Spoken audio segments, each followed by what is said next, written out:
নমস্কাৰ যেহেতু বৰ্তমানলৈকে চৰকাৰে হায়াৰ সেকেন্ডাৰী আৰু মেট্ৰিক পৰীক্ষাৰ্থীসকলৰ পৰীক্ষাৰ সন্দৰ্ভত একো সিদ্ধান্ত গ্ৰহণ কৰিব পৰা নাই সেয়ে আজি আমি কেইজনমান পৰীক্ষাৰ্থীৰ ওচৰলৈ যাম তেওঁলোকৰ মতামত জানিবলৈ যে পৰীক্ষা হ'ব লাগে নে নালাগে ভাইটি তোমাৰ মতামতটো জনাবা নমস্কাৰ মাইকটো মুখতে সোমাব নাই এই মতামত জনাবত একো নাই give us 99% so that we can shine like a superstar cancel SS and Hslc examination ধন্যবাদ আজি 10 বছৰে মই ইমানকৈ ইংলিছ জানিলো তোমালৈ ধন্যবাদ জনাইছো আমি এই বিষয়ে জানিবলৈ আন এগৰাকী ছাত্ৰীৰ ওচৰলৈ যাবলৈ ওলাইছো ভন্টি তোমাৰ মতামত কি চৰকাৰী এক্সাম পাতিব লাগে নে নালাগে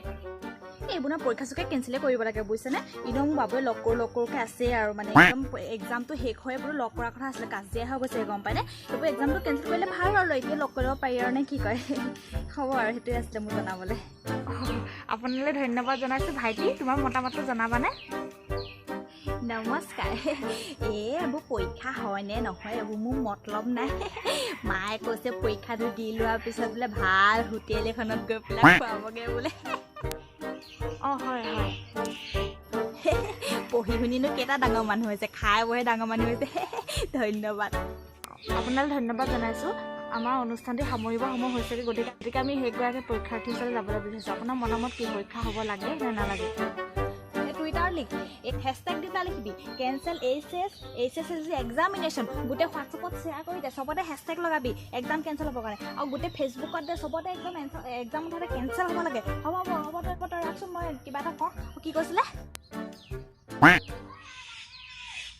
বুজিলো হ'ব আজি এই অনুষ্ঠানটি এইখিনিতে সামৰণি মাৰিছোঁ কেমেৰামেন জগুৰ সৈতে মই মগুৱে বিদায় লৈছোঁ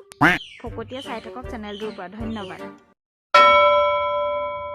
নমস্কাৰ যেহেতু হায়াৰ সেকেন্ডাৰী আৰু মেট্ৰিক পৰীক্ষা কেনসেল কৰা হৈছে গতিকে আমি কেইজনমান ছাত্ৰ ছাত্ৰীৰ ওচৰলৈ যাম তেওঁলোকৰ মতামত জানিবলৈ ভাইটি তোমাৰ মতামতটো জনাবানে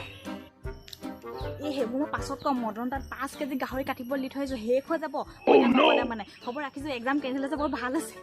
ধন্যবাদ তেওঁৰ মতামত আমি জানিবলৈ সক্ষম নহ'ল আহক আমি যাওঁ আমাৰ নেক্সট পৰীক্ষাৰ্থীজনৰ ওচৰলৈ ভন্টি তোমাৰ মতামতটো জনাবা নমস্কাৰ মোক সুধিছে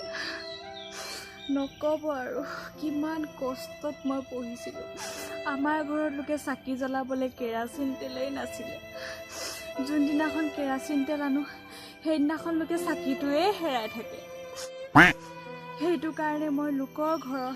বাৰান্দাৰে জ্বলি থকা বাল্বৰ পোহৰত গৈ পঢ়িছিলোঁগৈ কেতিয়াবাতো মই চুৰ বুলি খেদাও খাইছিলোঁ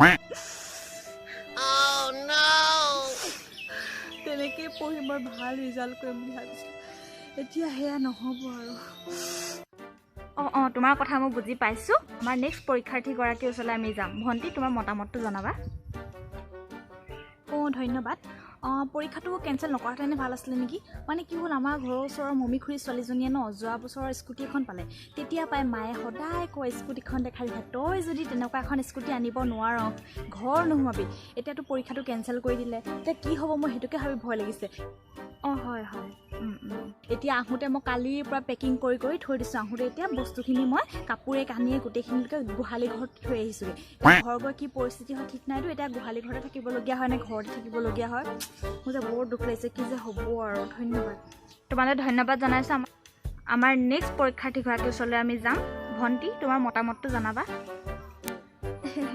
নমস্কাৰ মোৰ কথা সুধিছেনে মোৰ পৰীক্ষাটো কেনসেল হোৱাৰ পৰা বৰ এটা ভাল পোৱা নাই কাৰণ মানে কি হ'ল ওচৰৰ খুৰীজনীয়ে লোকে পুলৰ পৰা জঁপিয়াই নিউজ চেনেলত উঠিবলৈ পালে মই বোলো এবাৰ পৰীক্ষাটো ভাল কৰি ময়ো নিউজ চেনেল এটাত উঠিম আৰু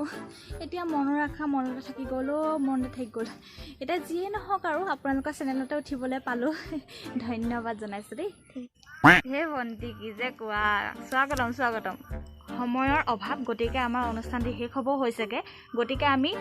শেষগৰাকী পৰীক্ষাৰ্থীৰ ওচৰলৈ যাম ভণ্টি তোমাৰ মতামতটো জনাবা নমস্কাৰ আজি যে এই পৰীক্ষাটো কেনসেল কৰা হৈছে মই বৰ বিশেষ এটা ভাল পোৱা নাই কাৰণ আজিকালি এখন ভাল কলেজত ছিট পাবৰ কাৰণে বহুত ভাল এটা পাৰ্চেণ্টেজ লাগে আৰু এটা ভাল পাৰ্চেণ্টেজ নহ'লে ক'তো ছিট নাপায় সেইটো কাৰণে মানে বহুতে ভালো পাইছে পৰীক্ষাটো কেনসেল হোৱাৰ কাৰণে আৰু বহুতে বেয়াও পাইছে আৰু বহুতে হয়তো এটা ভাল পাৰ্চেণ্টেজ পাবৰ কাৰণে বহুত কষ্টও কৰিছিলে তেওঁলোকে এতিয়া এটা নিৰ্দিষ্ট পাৰ্চেণ্টেজতে সুখী হ'বলগীয়া হৈছে আৰু মানে তেওঁলোকে বহুত ভাল কৰিলেহেঁতেন তাতকৈ চাগে চৰকাৰলৈ মোৰ এটাই অনুৰোধ তেওঁলোকে যাতে এই কথাটো ভালকৈ বিবেচনা কৰিছাই ধন্যবাদ তোমালৈ ধন্যবাদ জনাইছোঁ এয়াই আছিল আমাৰ হায়াৰ ছেকেণ্ডেৰী আৰু মেট্ৰিক পৰীক্ষা কেঞ্চেল হোৱাৰ পিছত ল'ৰা ছোৱালীসকলৰ মতামত ধন্যবাদ আজি মই অনুষ্ঠানটিৰ পৰা ইমানতে বিদায় লৈছোঁ কেমেৰা পাৰ্চন যোগুৰ সৈতে মই মগুৱে চাই থাকোঁ ফকুতীয়া চেনেলটোৰ পৰা ধন্যবাদ